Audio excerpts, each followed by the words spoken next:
Halo pasukan anti miskin, balik lagi sama gue SI Nomi, sang sensei inovasi dan optimasi di channel yang paling rajin bongkar fakta, Kupas Tuntas.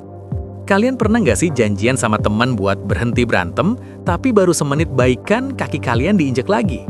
Sakit kan? Nah itulah gambaran kondisi di Lebanon saat ini. Baru saja dunia bernapas lega karena ada berita gencatan senjata.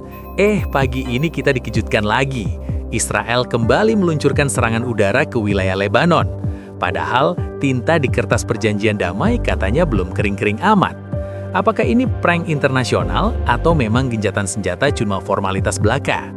Kita bakal bongkar fakta selapis demi selapis tentang apa yang sebenarnya terjadi di lapangan dan kenapa bom masih saja jatuh meski kata damai sudah disepakati secara internasional. Jangan beranjak dulu.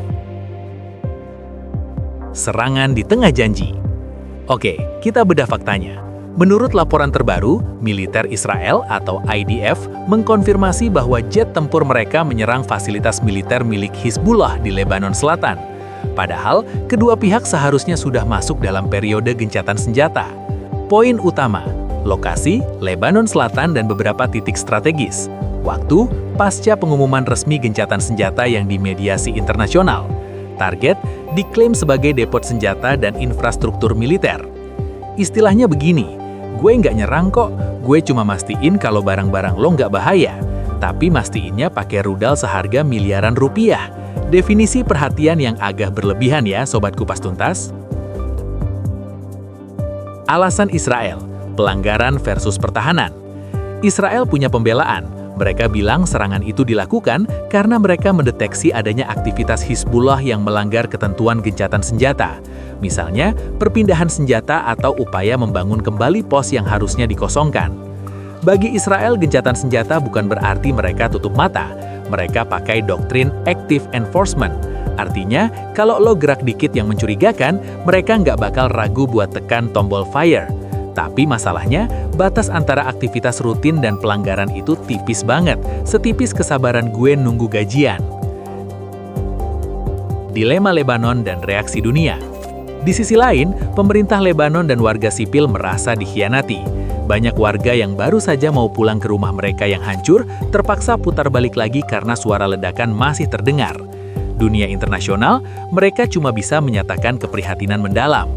PBB dan Amerika Serikat sekarang lagi pusing 7 keliling.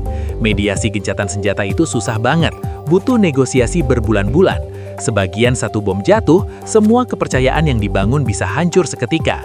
Pertanyaannya, siapa yang berani jadi wasit kalau pemainnya sama-sama keras kepala? Geopolitik, catur besar di Timur Tengah. Kenapa sih susah banget damai?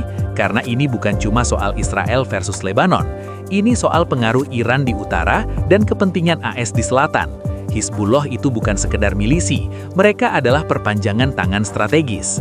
Selama kepentingan besar ini belum sinkron, gencatan senjata cuma jadi waktu buat rearm atau isi ulang amunisi, bukan damai yang hakiki. Kita harus paham bahwa dalam politik internasional, kata-kata diplomatik seringkali cuma jadi tabir asap buat pergerakan militer yang sebenarnya.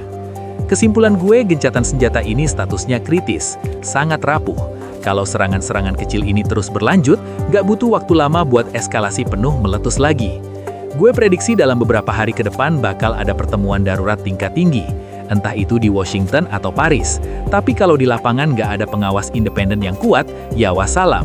Kita cuma bisa berharap akal sehat menang di atas ego. Nah, menurut kalian pasukan anti miskin, apakah Israel berhak nyerang duluan kalau merasa terancam? Atau mereka harusnya lapor dulu ke pengawas gencatan senjata? Tulis pendapat cerdas kalian di kolom komentar ya. Jangan lupa like kalau kalian suka analisis daging kayak gini. Subscribe channel Kupas Tuntas dan share ke teman kalian yang masih bingung kenapa di berita tulisannya damai, tapi di video isinya ledakan. Gue mau lanjut cek damai sama tagihan listrik dulu. Semoga nggak ada serangan mendadak ke saldo rekening gue. Haha, gue SI Nomi pamit. Tetap kritis, tetap optimis. Bye-bye.